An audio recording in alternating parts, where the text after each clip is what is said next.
ఈ హడావిడి over action చాలా ఎక్కువైపోతుంది రోజు రోజుకి. అంటే ఇక్కడ చాలా తెలివిగా గేమ్ ఆడుతున్నారు. వాళ్ళు తీసుకున్న ఇష్యూస్ జెన్యూన్ ఇష్యూస్, కానీ దాన్ని అడ్డం పెట్టుకుని వీళ్ళ ఎజెండా వేరేలా కనిపిస్తోంది. చూసాం, మహారాష్ట్రలో చూసాం, ఒక 2 స్కూల్స్కి వెళ్ళి తెగ హడావిడి చేశాడు. విజువల్స్ కూడా సోషల్ మీడియాలో తెగ వైరల్ అవుతున్నాయి. రాజస్థాన్లో అయితే తరిమి మరి కొట్టారు, కారులో తిరిగి పారిపోయేంత వరకు కూడా కొట్టారు. పరిస్థితి ప్రజలే కొట్టారు, స్కూల్ వరకు వెళ్ళిన వల్ల.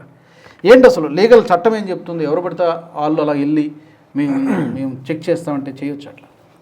ఈ గవర్నమెంట్ స్కూల్ అనేది ఒక గవర్నమెంట్ ప్రాపర్టీ. మహారాష్ట్రలో ఈ అభిజిత్ దీప్కే ఒక స్కూల్ని నేను ఎగ్జామిన్ చేస్తా, ఇన్స్పెక్షన్ చేస్తా అని చెప్పి అర్ధరాత్రి 10:30 టైంకి వెళ్ళాడు. రాత్రి 10:30 టైంకి వెళ్ళాడు. ఓకే, నాకు తెలిసిన ఇన్ఫర్మేషన్ ప్రకారం అయితే ఓకే, తను సోషల్ మీడియాలో పోస్ట్ చేసుకున్నటువంటి పోస్ట్లింగ్ ఆల్మోస్ట్ 10:30. అసలు గవర్నమెంట్ స్కూల్లోకి రాత్రి 10:30కు వెళ్ళే అధికారము అభిజిత్ దీప్కేకి ఎవరిచ్చారు? Under what law? నువ్వేమన్నా స్కూల్ ఎడ్యుకేషన్ ఆఫీసర్వా? నువ్వేమన్నా పోలీస్వా? హెల్త్ ఇన్స్పెక్టర్వా? ఫుడ్ ఇన్స్పెక్టర్వా? కనీసం ఆ గవర్నమెంట్ స్కూల్ ఊకేటువంటి చప్రాసివా? ఏది కాదు కదా. నీకు ఏం రైట్ ఉంది?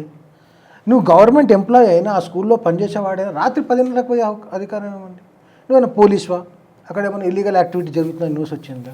నువ్వు నార్మల్గా in case if your intentions are very good, నీ ఉద్దేశాలు, నువ్వు చేసేటువంటి ఉద్యమం క్లియర్ పబ్లిక్ ఇంట్రెస్ట్లో ఉన్నది, ట్రాన్స్పరెంట్ అయితే పొద్దున స్కూల్లో టీచర్స్ స్టూడెంట్స్ ఉన్నప్పుడు ప్రిన్సిపల్ యొక్క పర్మిషన్ తీసుకొని ప్రాపర్ వే పద్ధతి ప్రకారం అడగాలి. ప్రిన్సిపల్ పర్మిషన్ తీసుకొని మేము ఇట్లా వచ్చాము, ఇక్కడ మేము ఒక సంస్థ నుంచి వచ్చాము, ఇక్కడ బాగోగులు చూసేసి మేము ప్రభుత్వానికి వెళ్ళి మీ గురించి చెప్తామని చెప్పి వెళ్ళి అడిగి అక్కడ ఉన్నటువంటి సమస్యలు చూసి పిల్లలతో ఎంక్వైరీ చేసి టీచర్స్తో ఎంక్వైరీ చేసి అక్కడ పరిసర ప్రాంతాలు ఎట్టున్నాయో, అక్కడ ఏమేమి ఇబ్బందులు ఉన్నాయో అనేది దాని గురించి మీరు ఒక రిపోర్ట్ తయారు చేసి దాన్ని తీసుకొని డిస్ట్రిక్ట్ ఎడ్యుకేషన్ ఆఫీసర్కు, ఎడ్యుకేషన్ మినిస్టర్కు, స్టేట్ ఎడ్యుకేషన్ మినిస్టర్కు, కన్సర్న్ కలెక్టర్కు, జిల్లా కలెక్టర్కు ఇచ్చి ఒక రిప్రజెంటేషన్ రెక్టిఫై చేసే ప్రయత్నం చేయాలి.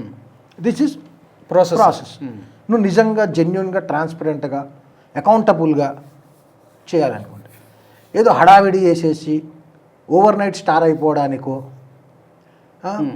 సోషల్ మీడియాలో స్టార్ అయిపోయాడు నేచురల్గానే. అంటే ఓవర్ నైట్ స్టార్డమ్ అనేది ఎట్లుంటుందంటే, మీకు I will tell you one thing, social మీడియాలో కొన్ని రోజులు కనిపించకుండా పోతే ఎంత పెద్ద హీరో అయినా, ఎంత పెద్ద స్టార్ అయినా, ఎంత పెద్ద పొలిటీషియన్ అయినా పీపుల్స్ మెమరీలో ఫేడ్ అయిపోతాడు.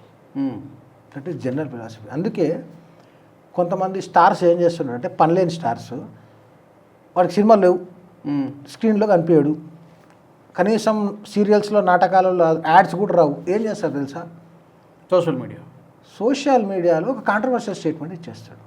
వాడి గురించి ఇంకోడు ఒక పొలిటికల్ పార్టీ ఇంకో మనిషి దాని గురించి రియాక్షన్ ఇవ్వడం, అది అట్లా కొన్ని రోజులు సోషల్ మీడియా నడుస్తుంది.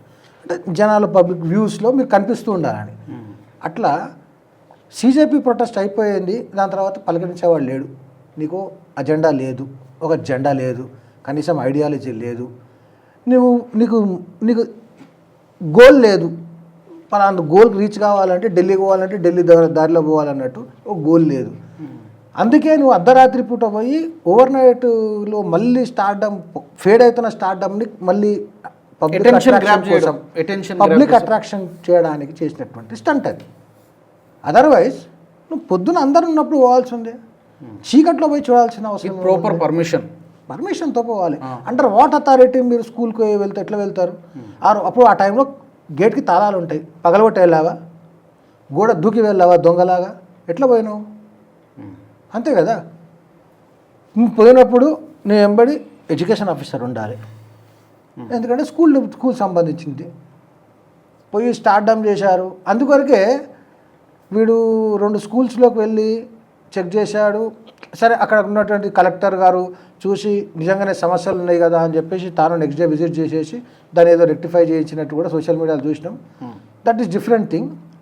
నువ్వు మంచి పని చేయాలనుకున్నప్పుడు దరి ముందు చేయి. ఈ వీడియో మీకు నచ్చినట్టయితే లైక్ చేయండి, 10 మందికి షేర్ చేయండి. అలాగే కామెంట్ల రూపంలో మీ అభిప్రాయాలను మాతో పంచుకోండి. Nationalist hub group of channels ను సబ్స్క్రైబ్ చేసుకుని తెలుగునాట జాతీయవాద జర్నలిజాన్ని ప్రోత్సహించండి. ఈ వీడియో కింద ఉన్న బెల్ ఐకాన్ పై క్లిక్ చేయడం మర్చిపోవద్దు.